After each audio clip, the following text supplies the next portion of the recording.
El canal del Congreso presenta.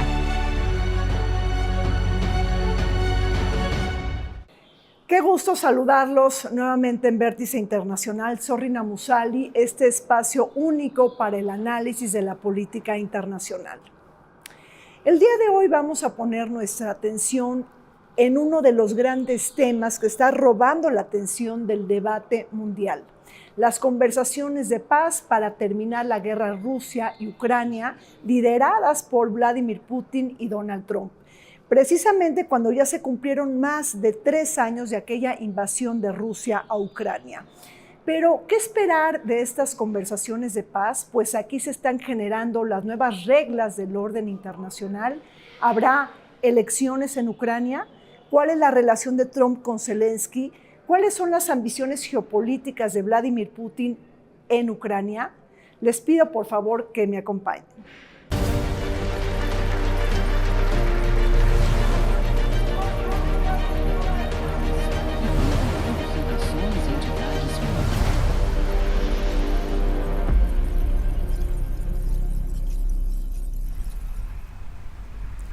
Se avecinan días difíciles para quienes defienden el orden liberal internacional que se construyó tras la Segunda Guerra Mundial. Una obra en declive sustentada en la creación de la ONU, el sistema de seguridad colectiva, la integridad territorial, el libre comercio, la cooperación económica y el sistema de alianzas. Las negociaciones para poner fin a la guerra entre Rusia y Ucrania, la invasión militar más grande de Europa en tiempos contemporáneos, nos muestra el peso de la realpolitik en la toma de decisiones y el gran apetito para regresar a la saga expansionista a las potencias globales, así como la división del mundo en zonas de influencia geopolítica. Bajo este espíritu, Trump propone una paz en Ucrania. Europa ni la OTAN, los tres protagonistas perdedores de los beneficios y dividendos que traía consigo la alianza transatlántica, ahora el próximo punto de inflexión serán los límites territoriales que defina Putin en su mapa mental y estratégico. Con más de 3 años cumplidos de la invasión de Rusia a Ucrania, es que se empieza a dibujar una hoja de ruta para una posible negociaciones de paz que están liderando Donald Trump y Vladimir Putin.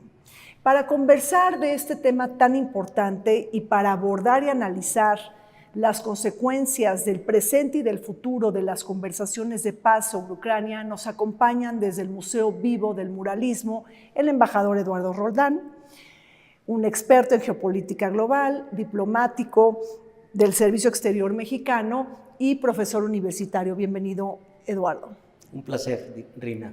Nos acompaña también la doctora Mónica Laborda. Ella es una destacada europeísta, profesora de la Universidad Panamericana y miembro del COMEXI. Bienvenida, Mónica. Honrada por la invitación, Rina, gracias. Y nos acompaña también Ángel Jaramillo. Él es analista internacional y participa en la unidad de estudio y reflexión sobre Rusia y Ucrania del COMEXI. Bienvenido, Ángel. Muchas gracias por la invitación, Rina. Gracias a ustedes.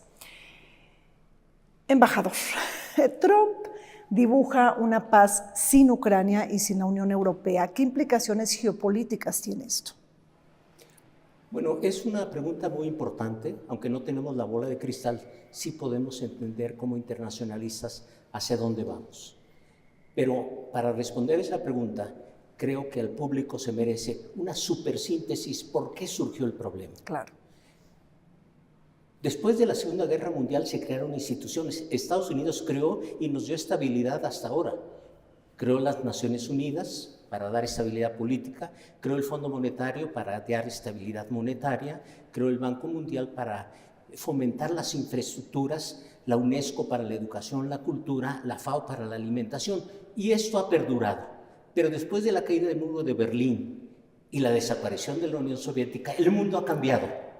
Vivimos hoy, pues, en ese cambio profundo, un mundo convulso, muy complejo, y como resultado de la desaparición de la URSS en 1991, en 1992 llegó un acuerdo el secretario general de la OTAN y el entonces secretario del Departamento de Estado, Baker, con Putin, de que no se iba a permitir la integración de Ucrania a la OTAN. En 2014 viene, 2013-2014, una intervención de la entonces subsecretaria de Estado que empieza a repartir pasteles y dulces en la plaza en Kiev para fomentar que se quitara al gobernante prosoviético y se pusiera al gobernante pro-Unión Europea. Vino esa discusión y como consecuencia Crimea se rebela, fomentada por Rusia, y hubo una votación donde el 80% de los de Crimea votaron a favor de integrarse a Rusia. Adelanto, Crimea nunca va a regresar a Ucrania, punto. Y entonces, en ese sentido, fue una provocación porque no se permitió, no se cumplió con el acuerdo entre la OTAN, Estados Unidos y Rusia, de que Ucrania no iba a formar parte de la OTAN. Se siguió fomentando ahora que se integra a la Unión Europea y a la OTAN. Adelanto, las peticiones de Zelensky nunca se van a cumplir, nunca va a ingresar Ucrania a la OTAN. Puede ser posible, es plausible que lo integre más rápidamente la Unión Europea, pero no la la OTAN OTAN. no. Bueno, sí, efectivamente. Ángel, ¿cómo estás viendo? Es decir, Ucrania forma parte de este corazón del Heartland, es decir, en términos geográficos, geopolíticos, tiene un valor muy importante en la geopolítica global, pero ¿qué escenarios avisoras para Ucrania con estas conversaciones de paz? ¿Posiblemente se pueda reinvadir Ucrania con estos acuerdos entre Trump y Putin? Yo creo que todo va a depender de si hay un acuerdo entre Rusia, entre Moscú y Washington, que no incluya a Europa y que no incluya a Ucrania. Esa es una posibilidad, ¿no? Existe otra posibilidad que sí incluyen a Europa, pero no incluyen a Ucrania, y otra posibilidad de que sí incluyan a los dos, ¿no? También existe la cuarta posibilidad que incluyan a Ucrania y no a Europa. Yo creo que va a depender de cómo, quién participa en estas negociaciones. Europa está tratando de presionar tanto a Rusia como a Estados Unidos para poder participar en las negociaciones. De hecho, va a haber una reunión pronto en Washington, D.C., donde el primer ministro de Inglaterra y el primer ministro de Francia van a reunirse con Donald Trump, con el presidente de Estados Unidos, y quieren presentarle un plan. Aparentemente el plan es que Europa va a decidir participar con mucho más ahínco en la protección de Ucrania, mucho más de lo que lo han hecho hasta ahora, o al menos en el grado en que a Donald Trump le pueda agradar, ¿no? Claro. La otra parte es Ucrania. Ucrania, desde mi punto de vista, tiene que hacer una alianza con Europa, y entre Ucrania y Europa poder presionar para que ellos también participen en las negociaciones, porque todo va a depender de quién negocie. Si negocia nada más Putin y Trump, va a haber un resultado, ¿no? No sabemos cuál, porque también no necesariamente el interés de Trump es el interés de Putin, Sí. ¿no? Se tiene que Ahí poner de vamos, acuerdo. sí, claro, por supuesto. Mónica, pero como una europeísta experta, ¿cómo estás viendo la agenda política, por ejemplo, en Alemania, después de que hay un claro vencedor de las elecciones en Alemania? ¿Será Friedrich Merz un incentivo para que tanto Vladimir Putin como Trump puedan meterlo, por así decirlo, a las negociaciones? ¿Eso cambiaría el juego? Sin duda, Rina. Friedrich Merz, de este resultado que tuvimos el día de ayer justo de elecciones en Alemania, elecciones federales muy importantes y clave. Recordar también a la audiencia que Francia y Alemania son motores de la integración europea. Alemania, tercera economía a nivel internacional, entonces el resultado era muy importante. Gana este partido conservador que tiene que hacer gobierno, hacer alianza, y sin duda es una buena señal para Europa en el sentido de que ya ha dicho Merz que va a seguir apoyando a Ucrania. Él quiere involucrarse en seguir participando en esta situación, digamos, de integración al interior de la Unión Europea, y lo que veo yo es que en Europa hay una carencia de liderazgos. hay una carencia de liderazgos que está viéndose latente y que eso pues es ya algo urgente, que Macron en alguna manera quiere cubrir un poco este espacio, ¿no? Con esta visita que tiene en estos momentos en Estados Unidos con el presidente de Estados Unidos, Donald Trump, y que, bueno, quiere llamar a la mesa de negociación a unirse. Se votó una resolución en el seno de la Asamblea General de Naciones Unidas, también muy importante, un triunfo para la Unión Europea, porque pues prácticamente más de 93 países votaron a favor de esto, donde hubo enmiendas por parte de Francia en esta resolución, y eso también es algo importante de hacerse notar. Y bueno, lo que yo destacaría es que la relación transatlántica estaba ya un poco fisurada, y con Trump, con este tipo de demandas y este tipo, digamos, de política que está encauzando hacia Europa, se puede llegar a fracturar con todo lo que ello implica. Una potencia geopolítica que pues hegemónica del mundo, que acabó la Segunda Guerra Mundial y que, como bien comentaba el embajador, ha dado orden con todas estas instituciones creadas a partir de la Segunda Guerra Mundial. Ella misma está dinamitando o intentando dinamitar este orden internacional existente hasta el día de hoy. Entonces nos encontramos en un momento muy importante en la historia, que va más allá de la resolución de qué pasa en Ucrania y que trasciende en este ajedrez geopolítico del mundo. Claro. Rina, sobre eso precisamente comparto esa idea. No existen liderazgos en el mundo, existen políticos, pero no hay estadistas. La última estadista en el mundo fue Angela Merkel, que tenía una visión más allá de la política del sentido común, como diría Gramsci, pero no la hay.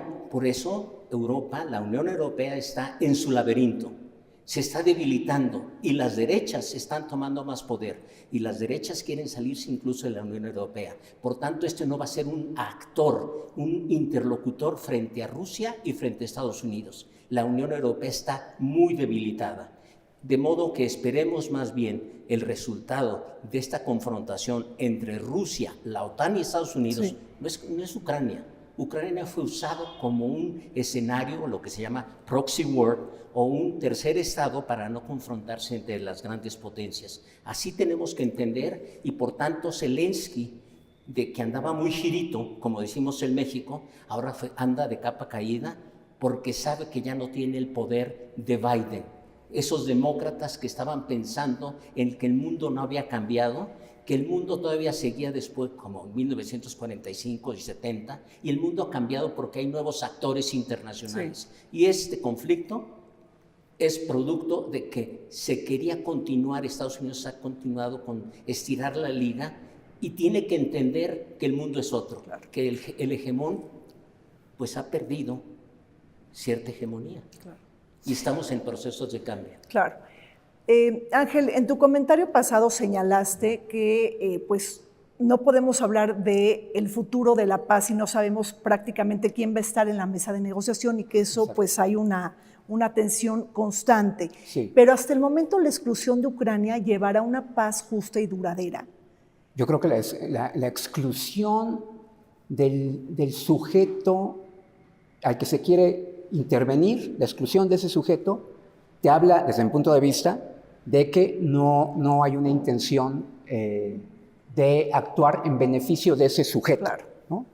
Entonces, si no lo incluyes, ya estás, desde mi punto de vista, estás ya predisponiéndote a que van a ser los intereses de los hegemones, de los que hablaba el embajador, los que van a intervenir. Ahora, y los que van a decidir. Si son los intereses de esa hegemonía, ¿qué ves, Mónica? O sea, ¿se pueden repartir en zonas de influencia, dividir a Ucrania en una zona rusa y otra de influencia estadounidense con el pacto de minerales? ¿Se puede quedar Ucrania tan débil que la pueden reinvadir en algunos años? ¿Qué escenarios estás avisorando para Ucrania en el futuro inmediato? Justo ese es el riesgo, ¿no? Si se pacta entre solamente Rusia y Estados Unidos, dejando de fuera a Ucrania y no tomándola como un actor, sino como un objeto de esta guerra, es algo muy grave que sentaría un precedente en derecho internacional, que probablemente en un futuro pudiera volver a invadir Ucrania Putin o los países aledaños, ¿no? Estamos tomando el caso de los bálticos u otros países que hacen frontera con Rusia. Entonces, definitivamente es algo que no se debe de permitir. La reunión que actualmente también se está celebrando en Kiev, que todos los líderes europeos están acudiendo a Ucrania, y justamente es en este sentido, ¿no? De decir, que Ucrania es Europa y Europa es Ucrania y no se deben dejar de fuera de esta negociación. No puede haber una paz justa y duradera donde los actores involucrados no están sentados en la mesa a negociar.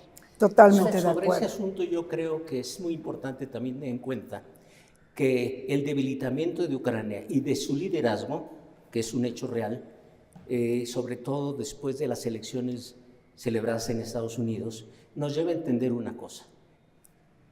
Que la negociación básicamente, eso yo estoy convencido, va a ser entre Estados Unidos y Rusia. En paralelo un poco Ucrania. Pero no esperemos que los 4 territorios tomados por la invasión de Rusia, porque es una invasión y violó el derecho internacional, no nos queda duda. Crimea, que nunca va a regresar. Los 4 territorios es muy plausible que se forme un amortiguador y quizá no se regrese.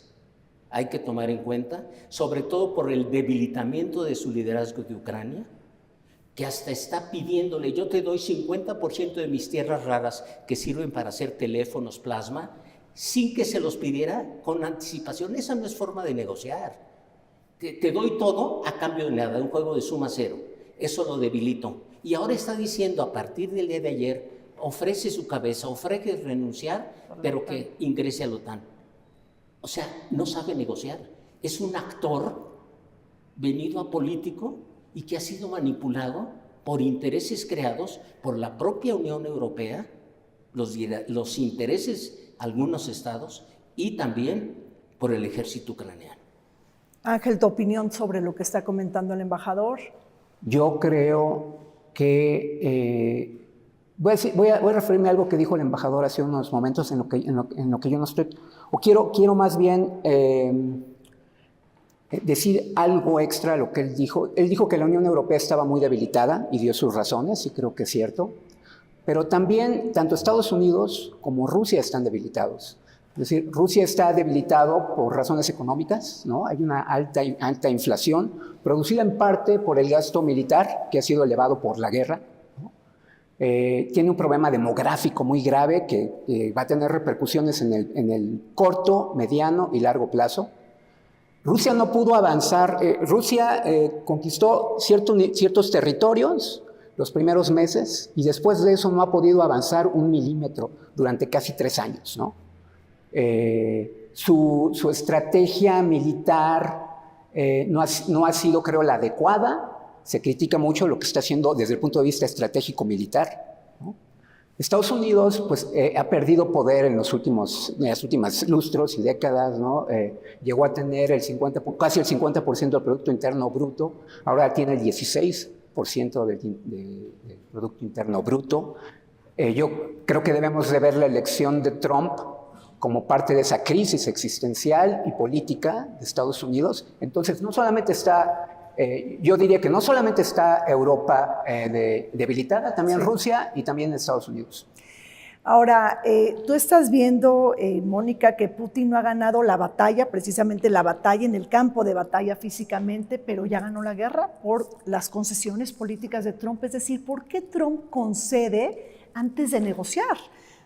El embajador dijo lo mismo, es decir, Zelensky está concediendo antes de negociar, pero Trump también lo hace, Mónica. Así es, pareciera que antes de sentarse a la mesa ya todas las concesiones que quería Putin, no ingresar a la OTAN, tener estos territorios, que ya lo dijo también el secretario de Defensa de Estados Unidos, de que era muy probable de que no recuperara Ucrania estos territorios, pareciera que antes de sentarse a la mesa ya estaban todas las condiciones dadas en este sentido. Y algo que no hemos comentado y me parece sumamente interesante también es el hecho de haber escogido a Riad, Arabia Saudita, como un lugar para tener contacto en negociación entre Rusia y Estados Unidos. Arabia Saudita no es miembro de la Corte Penal Internacional, es aliado de Estados Unidos en la región, que podría tener cierta influencia con Irán y con Medio Oriente. Y otro actor también sumamente interesante es Turquía. Turquía apoyó todo el tiempo negociaciones con Ucrania, tiene salida al Mar Negro y también puede controlar toda esta región en Siria. Entonces, Turquía es un actor que pudiera marcar también el futuro de la negociación de cara a Europa y sin duda es una negociación que no, desde un principio no está bien planteada, ¿no? En el sentido de dar concesiones, coincido con el embajador, por parte de Ucrania, por parte de Estados Unidos hacia Rusia, en esta idea a lo mejor ilusa, creo yo, de coquetear que tiene Estados Unidos o Trump, que si coquetea con Rusia pudiera debilitar a China, cosa que no va a suceder. Claro. Ahora, ¿por qué hay una rendición trumpista, Ángel? Es decir, ¿por qué Trump de alguna manera le concede todo lo que quiere a Putin? Es decir, Putin está materializando su sueño guajiro, está en un festín, está realmente rayado con una posible victoria completa. Sí. ¿Por qué lo hace? ¿Qué están tramando Putin y Trump? Mi teoría es que Trump, después de haber ganado la elección, probablemente en reunión con algún grupo de sus asesores, llegaron a la conclusión de que la mejor manera de ganar la batalla doméstica en Estados Unidos contra sus rivales del Partido Demócrata y contra el Deep State, la mejor manera de hacer eso era ganando primero una batalla afuera. Vámonos afuera, porque lo de Ucrania y Rusia sucede en un contexto mucho más amplio de intervención de Trump en el exterior. O sea, antes de que se hablara de esto, se hablaba de, bueno, ha dicho que quiere tomar Canadá, ha dicho que le quiere comprar Groenlandia a Dinamarca, ha dicho que le quiere cambiar el nombre al Golfo de México, ha dicho que quiere conquistar otra vez el Canal de Panamá y sacar a los chinos. Hay toda una orquesta. Lo que digo es que hay toda orquestación de parte del trumpismo doméstico, desde mi punto de vista, con el fin de ganar la batalla interna, de empoderarse afuera para ganar la batalla interna. Eso es lo que yo pienso. Sobre tu pregunta, yo creo que es muy interesante volver a leer los libros de Trump. ¿Por qué tener éxito? Sí. Y él, con los fuertes, con los autócratas como él, negocia, y con los débiles los aplasta. Son palabras textuales. Por eso se lleva bien con Putin, se lleva bien con Xi Jinping, se lleva bien con todos los autócratas del mundo. Y por eso se burla incluso del mismo Zelensky, que le dice hasta ahora hasta dictador. Si entendemos esto, podemos entender las palabras de Borrell, el entonces, hace tiempo, comisario de Relaciones Exteriores de la Unión Europea, que dijo: si estás invitado a la mesa, eres parte importante. Si no, eres parte del menú. Y Zelensky y Ucrania son parte del menú. Bueno, pues con esta frase tan interesante que hace el embajador, tenemos que hacer un corte, regresamos. Con esto regreso. Sí. La guerra en Ucrania, que comenzó en el 2022, se ha transformado en un conflicto de desgaste con altísimos costos humanos y materiales. Actualmente, Rusia controla aproximadamente el 20% del territorio ucraniano, incluyendo las regiones de Donetsk, Lugansk, Kherson, Mariupol y Crimea, mientras que Ucrania lanzó una ofensiva en la región rusa de Kursk en agosto de 2024, buscando crear una zona de amortiguamiento. A pesar del apoyo occidental, las Fuerzas Armadas de Ucrania han enfrentado dificultades para recuperar territorio, en parte debido a la escasez de municiones y al envejecimiento de sus tropas. En el frente diplomático, la guerra ha exacerbado la fragmentación en Europa y generado tensiones en la OTAN.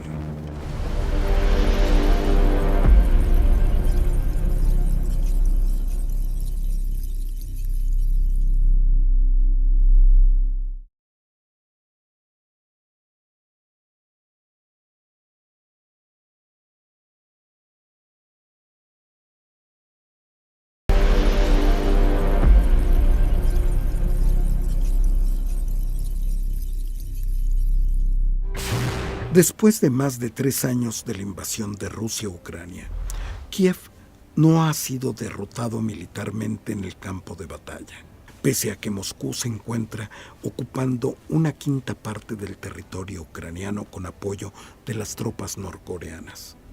Kiev depende de la ayuda de Washington para anotarse un giro geopolítico, mientras que Putin busca limitar la cooperación militar de Ucrania con Occidente y asegurar la neutralidad de Kiev frente a la OTAN. también tiene en la mira un recambio político para forzar la celebración de elecciones en Ucrania y reposicionar la imagen de Rusia sin sanciones. Por su parte, Trump prioriza negociar un acuerdo para redirigir los recursos económicos hacia el Indo-Pacífico, donde se desarrolla la creciente competencia con su principal adversario, China. Aun cuando Zelensky ofertó un pacto de minerales con Estados Unidos, Ucrania tendrá que soportar la fragmentación de su territorio por los intereses geoestratégicos de las grandes potencias. Estamos de regreso comentando los 3 años de la invasión de Rusia a Ucrania y las conversaciones de paz que se están llevando a cabo entre Trump y Vladimir Putin. Mónica, hace ratito hablábamos de que Ucrania está en el menú, pero no está como el plato fuerte prácticamente en las negociaciones políticas. Y esto tiene que ver también con el apetito imperialista pues de los grandes poderes. Es decir, ¿por qué Trump le concede a Putin? Ahí se está reflejando también su codicia. ¿O qué está tramando realmente Trump cuando le entrega todo a Vladimir Putin? Así es, Rina. Finalmente ambos comparten la misma ideología, ¿no? En esta ideología imperialista de hacer a Estados Unidos y a Rusia fuertes en conquistar nuevos mercados a nivel económico, a nivel geopolítico y en este balance de fuerzas a nivel internacional. El caso de Groenlandia es algo interesantísimo, también la guerra por el Ártico, en el sentido de que Rusia, con todo el deshielo y con todo el calentamiento global, tendría nuevas rutas de navegación. Entonces, claro que conviene a ambos esta realpolitik o este juego político que se está jugando actualmente de realismo puro, donde pues las potencias, los hombres fuertes, porque ambos comparten esto, ¿no? Ser hombres fuertes que violan el sistema, que violan digamos, la arquitectura internacional establecida hasta el día de hoy, puedan consolidarse en este sentido. Y hablando del liderazgo de Europa, coincido que Angela Merkel fue la última gran estadista de Europa y del mundo reciente, y que si en Europa no hay un nuevo estadista, pudiera llegar a ser vasallo de Estados Unidos, de Rusia, de China o de los tres, que también tiene las cartas para poder jugar y posicionarse si lo hace de una manera inteligente, y con Reino Unido en la ecuación, que si bien ya no está dentro de la Unión Europea por el Brexit, pero en esta relación transatlántica que puede jugar también un papel interesante a favor de Europa. No, interesantísimo el tema de la Unión Europea. Ángel, ¿y cómo estás viendo, y embajador, el tema de China, es decir, el Indo-Pacífico? Quizá Trump tiene mucha prisa para negociar sí o sí, para desarticular ciertos recursos económicos y poderlos redirigir en el Indo-Pacífico. O sea, sobre todo por la competencia con China. Bueno, el factor China es determinante hoy en día, porque China no ha tenido guerras y Estados Unidos sí. Estados Unidos se debilitó y su hegemonía también con las guerras fabricadas, inventadas en Medio Oriente, en África. Yo viví parte de esas guerras siendo embajador en Libia, en Argelia, Túnez, Libia y Mauritania. Y China no, sigilosamente fue penetrando los mercados porque no le interesa lo geopolítico, la tradición de posicionarse de los países o imponer su modelo político-económico. Le interesa los nichos de mercado. Y además, quien siga creyendo que China es comunista o que Rusia es comunista, está en el siglo pasado. Vivimos en un hipercapitalismo. Lo único que queda en China de comunismo, sí es el partido, pero el 70% de la economía china es producto del sector privado, poco conocido. Y en Rusia lo único que queda de comunismo es el cadáver de Lenin. Vivimos en un hipercapitalismo, de modo que hoy es la lucha geoeconómica por los nichos de mercado. Y China allí entra porque precisamente a raíz del COVID, todos sabemos que el 70% de las chips, de los semiconductores, se producían en Taiwán. Entonces Estados Unidos se dio cuenta que no podía, que si China invadía Taiwán, que Taiwán es parte de China, entonces iban a depender de China. Entonces se decidió que empezar a producir todos estos chips en Estados Unidos y en México. Hace 2 años se llegó a un acuerdo con el TMEC, los tres, Trudeau, Biden y López Obrador, de que se iban a producir los semiconductores en México para todo el área de América del Norte. De modo que ahora la guerra ya no es la tradicional, es una guerra digital que trasciende no solamente lo comercial. De modo que estamos en esta coyuntura, lo de Rusia también, porque Rusia también está ahorita, le vetaron la Unión Europea y ha sobrevivido porque se fue a una economía de guerra y por eso ha sobrevivido. Y ahorita está autoproduciendo sus chips y vinculándose con China. De modo que ahora tenemos lo que decía Brzezinski en uno de sus libros. Brzezinski fue mi profesor en Columbia University. Él inventó la teoría Carter de que había que, sin enfrentarse a la URSS en ese entonces, hoy Rusia, sin desgastarse en cuanto a muertos americanos, había que desgastarlos. Eso fue en Afganistán. Y hoy están creyeron los demócratas hacer lo mismo con Ucrania. No enfrentarse directamente con Rusia, pero sí a través de un proxy que es Ucrania. Sí. Les falló, porque el mundo ha cambiado. Hay nuevos actores internacionales. Y por eso China, bajita la mano, ha apoyado a Putin. Claro. Sí, de hecho, esta resolución que mencionamos que se votó en Naciones Unidas, China se abstiene de la misma, ¿no? Efectivamente, en este sentido, en esta lógica de seguir pues llenando mercados y abstenerse de la geopolítica. Pero a ver, Ángel, ¿cuál es el objetivo geopolítico de Trump? Es decir, favorecer a Rusia para que Rusia se pueda desvincular de China. O sea, por ahí también viene un poquito... Fíjate que yo no lo veo tanto así. ¿Cómo lo ves? Recordemos que hace no mucho Trump propuso la posibilidad de una reunión no solo de Putin y Estados Unidos, no solo de Washington y Moscú, sino incluir también a Beijing. Lo dijo. O sea, puede venir un gran acuerdo con China. Lo dijo. Yo creo que lo que él quisiera, desde mi punto de vista, lo que quisiera Trump es un acuerdo de 3 para repetir Yalta, ¿no? Yalta número 2, Yalta 2.0, donde ahora en lugar de Roosevelt, Stalin y Churchill, va a ser Trump, Putin y Xi, ¿no? Y se va a lucir ahí Donald Trump como un gran estadista. Se van a repartir el mundo entre los grandes. Como un gran estadista, ¿no? Tú decías... Quisiera decir algo nada más rápido sobre el imperialismo de Estados Unidos.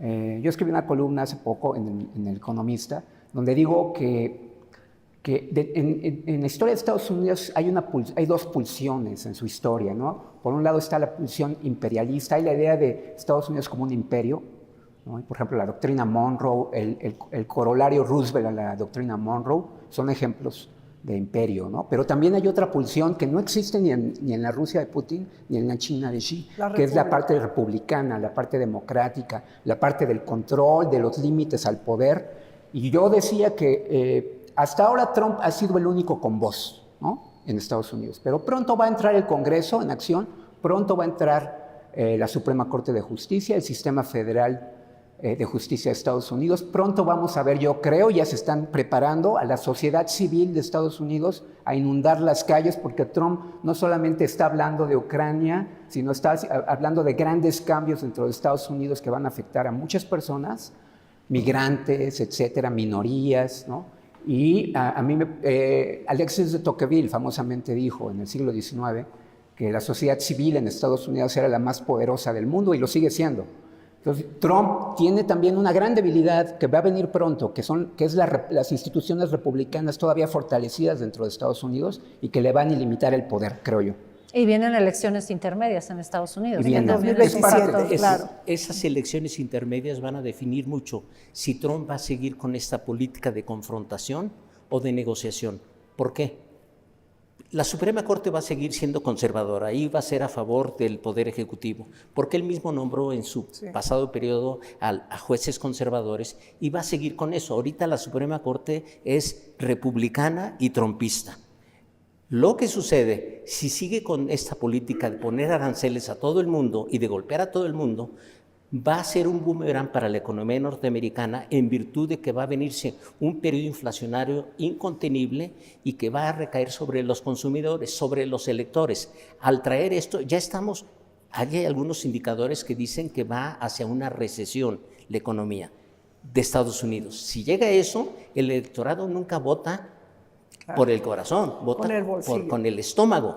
Bueno. Y entonces puede perder el Senado mayoría y volverse otra vez demócrata, y puede volverse la Cámara de Representantes también demócrata, y allí habría más un equilibrio de poder en cuanto al Congreso. En cuanto a la Suprema Corte, no veo. Ellos van a seguir, se van a venir una serie de juicios, indudablemente, ya la sociedad civil, pero yo veo que este escenario no hay que descartarlo. Claro. Esto va a ser una limitante para Trump. Es posible también que quiera reformar la Constitución y tiene toda la mayoría. Para reelegirse. Para reelegirse, porque actualmente ya no puede reelegirse, pero podría modificar la Constitución y tiene toda la mayoría para hacerla. Y tiene el electorado ahorita, pero eso tiene que ser antes de las elecciones de medio término. Claro, entonces está gobernando para las elecciones de medio término. Ahora, Mónica, ¿qué estamos entonces viendo? El resquebrajamiento del orden liberal que se construyó durante 8 décadas, durante 80 años, es decir, adiós a la ONU, adiós al multilateralismo, adiós al derecho internacional, bienvenidas las conquistas primitivas, bienvenidas los mesianismos y los autoritarismos, incluyendo el imperialismo. O sea, eso es lo que estamos viendo, ahora sí que al rojo vivo en el mundo. Es la gravedad de los hechos lo que estamos aconteciendo y viendo. Efectivamente, se está poniendo en cuestionamiento la democracia tradicional que conocemos al día de hoy, el orden internacional y la estabilidad del mundo, con este tipo de medidas pues, que salen de todo tipo de argumento, de toda legislación internacional y de todo orden establecido. Y diría yo que en este sentido Europa, la Unión Europea, es el único actor que podría hacer frente a Estados Unidos a nivel intelectual, político, inclusive económico, porque eso tampoco lo hemos comentado, pero el componente económico, claro, pues por supuesto que va de la mano en este sentido. Europa necesita a Estados Unidos y Estados Unidos necesita a Europa. Entonces, esta guerra de aranceles que menciona el embajador no le da bien a nadie. La base electoral que votó a Trump la votó precisamente esperando un cambio porque hay una inflación rampante en Estados Unidos y si esto se agrava aún más, pues la gente que lo votó va a decir qué está pasando y va a haber un cambio ahí. Las elecciones intermedias son definitivas en Estados Unidos y yo todavía tengo la esperanza y digamos la teoría de que Europa puede jugar un papel sumamente importante en esta ecuación para que no lleguemos a ese escenario tan drástico, sí, que mencionas. Bueno, después de la crisis del eje franco-alemán, digo, bueno, pero ya ahora tenemos un liderazgo en Alemania. Ángel, y dentro de los ganadores y perdedores en estas conversaciones de paz, indirectamente Corea del Norte se anota un gol, es decir, también es ganador si hay una rendición trumpista ante Vladimir Putin, porque hay que recordarle a la gente que nos acompaña al canal del Congreso que Corea del Norte pues también mandó tropas a Ucrania. Sí, no solo Corea del Norte, bueno, sí, Corea del Norte. Digo, yo lo traigo a colación. Es cierto, pero, Corea del ¿sí? Norte, ¿no? Pero por ejemplo Irán, sí. Irán creo que Irán ocupa geopolíticamente una posición más importante que Corea del Norte. Corea del Norte sin duda es importante. Pero lo digo por las tropas. Sí, por las tropas. Pero digamos, yo incluiría, no solamente a Corea del Norte, incluiría a Irán. Y a mí me parece que de lo que no se está dando cuenta Trump, porque incluso para los republicanos, no solamente para los demócratas, lo que había antes de estas intervenciones de Trump y de la idea de Trump de aliarse con Putin, lo que había, digamos, las consideraciones tanto de republicanos como demócratas, era que había una alianza entre Putin, Irán, Corea del Norte y China. ¿no? Había como una alianza de estos cuatro, sí, en contra de lo que llamaríamos Occidente, ¿no? En contra de Europa, en contra de Estados Unidos, en contra del mundo occidental. Entra Trump y lo que hace es cambiar las fórmulas, ¿no? Porque ahora él se quiere aliar con el líder del que se supone era el rival de la alianza transatlántica, como se decía aquí, que Europa necesita Estados Unidos necesita Europa. Trump lo que quisiera, me parece a mí, es acabar con esa mutua dependencia de Europa y de Estados Unidos. Porque lo que está en juego aquí, yo creo, es no solamente el orden de Bretton Woods, ¿no? El que hablaba el embajador, sino también está en juego, a mí me parece, lo que llamaríamos la civilización occidental, que tiene un origen en las instituciones grecorromanas de Atenas y de la República Romana, ¿no? y que siguen después con la creación del liberalismo en Europa en el siglo XVI, ¿no? Y luego con la Revolución Francesa, el Renacimiento, la Reforma Protestante, la Revolución Francesa, la fundación de la República Estadounidense. Desde mi punto de vista, hay algo que conecta el mundo grecorromano con el presente, ¿no? Y Europa y Estados Unidos son la parte más importante y quizás el núcleo de lo que podríamos llamar la civilización occidental. Entonces, si Trump lo que quiere quebrar es algo muy antiguo, es lo que quiere decir. Rina, contestando tu pregunta, el mundo ha perdido, todos hemos perdido, porque hemos perdido sistemas democráticos, hemos perdido estabilidad en el mundo. Ahorita hay inestabilidad. ¿Y qué han surgido? Populismos de izquierda y de derecha, y eso está generando más inestabilidad. Está yendo a una Europa que se está derechizando cada vez más. Las elecciones del pasado domingo en Alemania, 20% a la ultraderecha. 20% va a haber una unión entre Segunda la fuerza. ultraderecha. Segunda fuerza política. Y yo no dudo, aquí pongo de testigo a los televidentes, de que la próxima elección de Francia la va a ganar el partido de Le Pen. Y a ver si llegan hasta el 2027. En Italia ya está a la derecha, en Hungría ya está a la derecha, en Turquía ya está a la derecha. Hacia eso vamos, a Polonia también. ¿Y por qué? Porque se ha roto un orden internacional. Quiere decir que tenemos que crear un nuevo orden internacional y volver al multilateralismo. La ONU requiere, y todos los organismos, una reforma, porque los actores que controlan la ONU en el Consejo de Seguridad ya no son los actores de hace 70 años, ya son repúblicas pequeñas, como es el caso de Francia, como es el caso de Inglaterra, que han venido a menos. Es un hecho real. Y no están representados los nuevos actores internacionales, como es, por ejemplo, la India o Brasil, por dar unos ejemplos. Ese es el mundo complejo, convulso, que estamos viviendo. Bueno, permítanme hacer un corte, regresamos.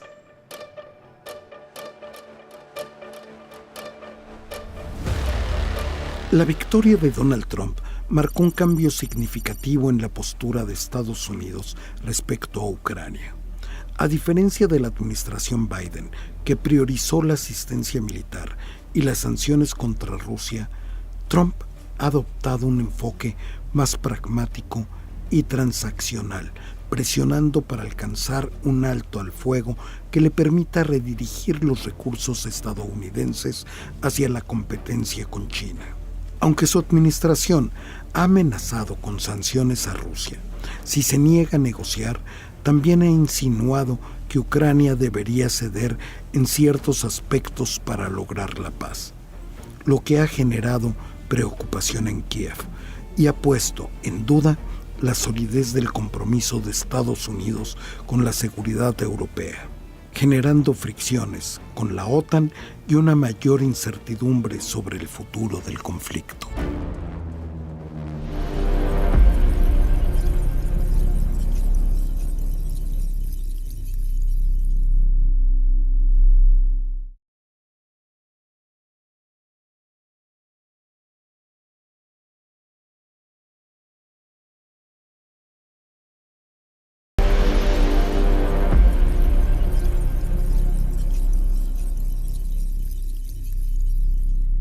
La guerra entre Rusia y Ucrania ha dejado una huella profunda en las relaciones geopolíticas, económicas y estratégicas a nivel global. La Conferencia de Seguridad de Múnich 2025, el discurso de J.D. Vance y la Cumbre de Emergencia de París marcarán, sin duda, el preludio de un nuevo orden internacional. Más allá del desenlace del conflicto, los costos militares, económicos y materiales ya han alterado la estabilidad mundial. La caída del PIB de Rusia y Ucrania, junto con el incremento de la inflación, la deuda y las interrupciones en las cadenas de producción y suministro, sumando a las sanciones internacionales y la destrucción de infraestructura crítica, ha afectado a ambos países de manera devastadora. A esto se le deben añadir los miles de muertos, heridos y víctimas civiles, los desplazados internos y los 7 millones que han buscado refugio en otros países. En este contexto, Ucrania seguirá siendo un botín geopolítico por su ubicación estratégica, su rol en la seguridad energética y su proveeduría de recursos naturales y tierras raras. Seguimos comentando sobre las nuevas reglas del orden internacional que se están dilucidando a raíz de el posible fin de la guerra Rusia-Ucrania. Ángel, se han precipitado los hechos de una manera impresionante, pero de alguna manera Putin y Trump están presionando y forzando para una salida de Zelensky, es decir, están forzando la celebración de elecciones. Esta enorme furia en contra de Zelensky viene por lo que comentamos del pantano de Washington, pero también hay otras cosas, hay escándalos de Zelensky en términos de corrupción. ¿Cómo estás viendo todo lo que está pasando allá afuera? Yo como lo veo es que tanto Putin personalmente y Trump personalmente tienen razones personales, no estratégicas nada más, ¿no? Exacto. Y lo personal se vuelve político, lo personal, obviamente. porque estamos hablando de dos egos gigantescos, ¿no? Sí. Que se les ha dado cierto poder en sus países. Tienen razones personales para odiar personalmente a Zelensky. Por ejemplo, sabemos que Trump presionó a Zelensky antes de la elección de Biden, la primera elección, no me acuerdo si la primera o la segunda, pero presionó en algún momento a Zelensky porque Trump pensaba que el hijo de Biden, Hunter Biden, había hecho algunas cosas corruptas y que Zelensky podía investigar, dado que eso había ocurrido en Ucrania. Zelensky tenía la capacidad para investigar si realmente Hunter Biden había hecho eso o no, y Zelensky se negó. Zelensky no quiso. Y Trump pensaba que eso le iba a ayudar para la elección, que era clave para ganarle a Biden. Entonces, Zelensky, al negarse, se ganó de enemigo a Donald Trump, injustamente desde mi punto de vista, porque un mandatario de un país no puede exigirle al mandatario de otro país hacer A, B o C. Eso va en contra de la teoría de la soberanía, de la práctica de la soberanía nacional, pero ese es el hecho, ¿no? Además de las razones estratégicas, geopolíticas de las que podamos hablar, sí existe este elemento personal. Y claro, Putin también va por ahí. Putin odia a Zelensky porque, desde mi punto de vista, Zelensky significa todo lo que Putin no quiere. Es decir, significa, por ejemplo, es un actor. Sí. ¿No? Es un actor que era un comediante, judío, comediante, actor. Estuvo metido en el mundo del espectáculo, ¿no?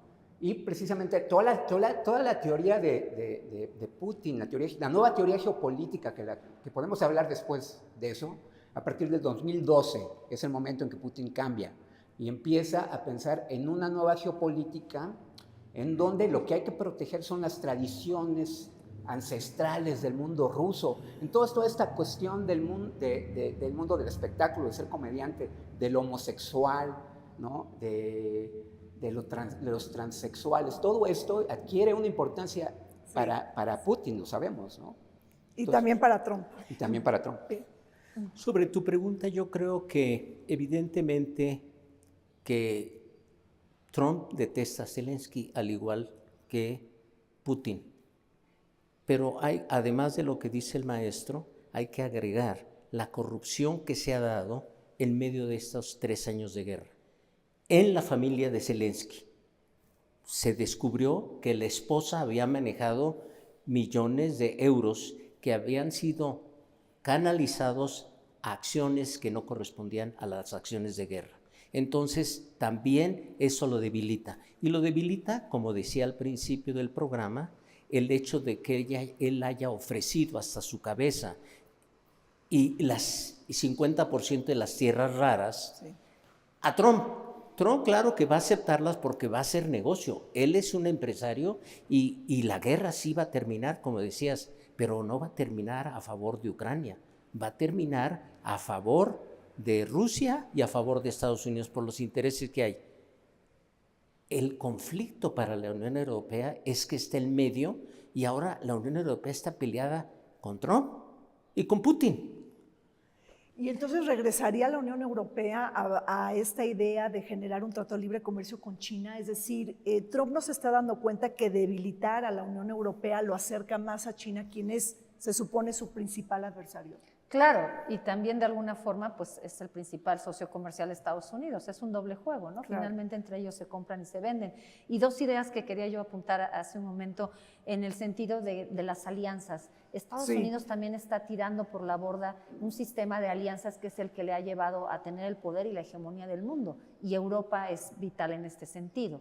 Y por otro lado, lo que comentaba el embajador, el mundo vive en una sintonía de votar autarquías, votar digamos, radicalismos, porque además de este debilitamiento que estamos hablando de instituciones, digamos, en la esfera superior, a nivel social hay una situación de inconformidad, de hartazgo, de cansancio de la población, de no ser escuchada y atendida sus demandas en el mundo, que esto también hace una situación fácil para que hagan eco este tipo de políticas como Trump, Putin u otros mandatarios. Y Zelensky en Europa significa también para Europa una situación de integridad, de unidad, que no le conviene a Putin que Europa esté integrada.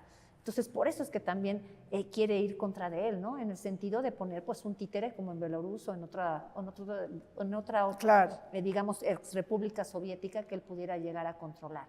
Entonces, es importante también mencionar que se había dicho que Trump dijo que nada más tenía el 4% de la población. Zelensky, esto no es verdad, tiene más del 50%. Y no se han celebrado elecciones, no porque sea un dictador, sino porque hay una ley marcial, se encuentra el país en guerra, y bueno, ¿quién es él para cuestionar cuando en Putin cambió la Constitución y podría cambiarse la Constitución en Estados Unidos? Y en eso, hablando de alianzas, me acabo de recordar en un libro del el gran tablero internacional de mi profesor Zbigniew Brzezinski, que fue consejero de seguridad del presidente Carter, que decía, y dice en su libro, para Estados Unidos es muy importante atraer a Rusia hacia Europa y no que Rusia se vincule a China. Están haciendo lo contrario. Entonces, porque lo que sería peor para Estados Unidos es esa alianza entre China y Rusia. Que de facto ya existe, embajador. Sí, claro. Sí, que es como, entonces el objetivo de Trump es volcar esas relaciones como matrimonio de conveniencia, que también tiene, digo, muchas sintonías y muchas, es decir, muchas fisuras también, claro, ¿no? Y por eso solamente puso un 10% a los aranceles del comercio proveniente de China. O sea, si hay estrategia. Trump no es tonto, no es loco, es un sociópata, así como dice Jenny Ostrowski, y como también está, esto lo retomo porque está en mi libro del mundo convulso y en mi libro también sobre Rusia, haciendo un paréntesis donde analizo esa personalidad y que tenemos que siempre que entender la psique de los actores internacionales para ver cómo actúan. Y es muy claro que la actuación de Trump no nos debe, yo no defiendo ni a Trump ni a Putin, no es santo de mi devoción, ninguno. La invasión fue clara, violación del derecho internacional, la falta de respeto a los convenios internacionales de la nueva presidencia de Trump. O sea, es un hecho real lo que está sucediendo. Bueno, pues prometo invitarlos a un nuevo programa, sobre todo porque nos faltó comentar algo muy importante. Si es que llega a darse el fin de la guerra Rusia-Ucrania, las condiciones de seguridad en Europa, es decir, quiénes van a enviar tropas para resguardar la seguridad. Y ahí hay todo otro tema, el tema de Alemania, Reino Unido, que tiene un problema económico importante, y bueno, Francia con un problema también político. Entonces, bueno, pues les agradezco muchísimo su invitación a Mónica, su presencia, Mónica Laborda, el embajador Eduardo Roldán y Ángel Jaramillo. Gracias, Lina. Un Pues placer, vamos a Reina, un gracias. corte y regresamos.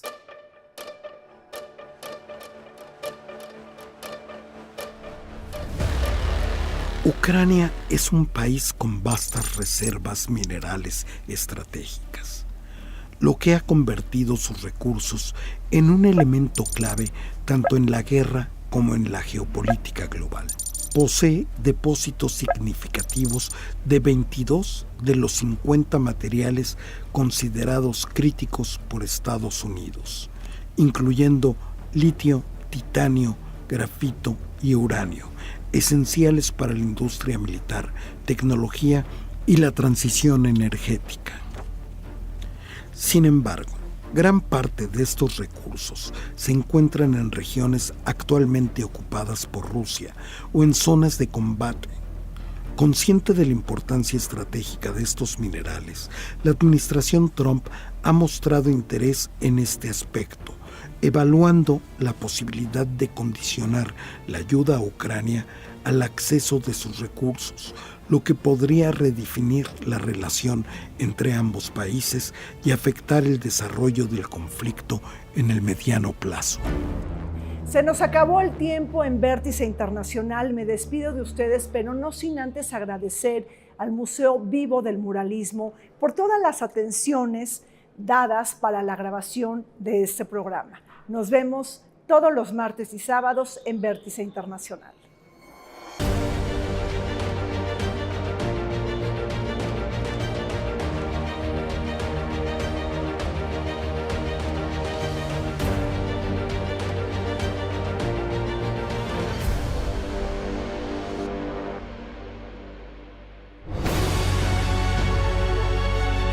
El canal del Congreso presentó